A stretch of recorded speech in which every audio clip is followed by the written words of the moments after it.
Cette nouvelle compagnie qui va se situer dans l'environnement d'Air France avec des produits qui seront assez proches, on voudrait que ça soit une compagnie qui soit un peu le laboratoire des innovations sur lesquelles on teste beaucoup de choses. D'abord en mettant du digital partout, pour les personnels, pour les passagers, et en faisant une compagnie 100% digitale.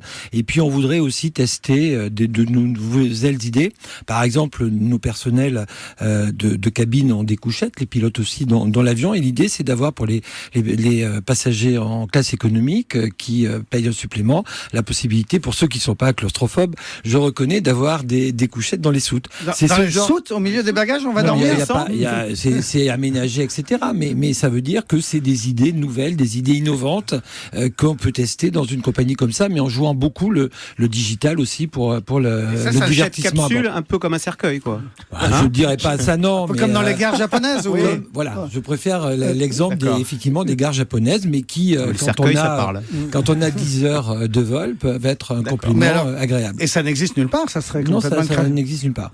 Bon, il faudra quand même qu'on ait quelques autorisations de la Direction Générale de l'Aviation Civile, bien sûr, mais bon, voilà. On commence la faisabilité existe vraiment ? On commence à étudier ça et effectivement, c'est possible. C'est Airbus qui vous le propose ou c'est je veux dire, on travaillera avec les constructeurs, mais on peut avancer d'ores et déjà. Incroyable, on ira faire un petit somme dans la soute, dans les futurs avions d'Air France en payant un petit supplément. Alors je disais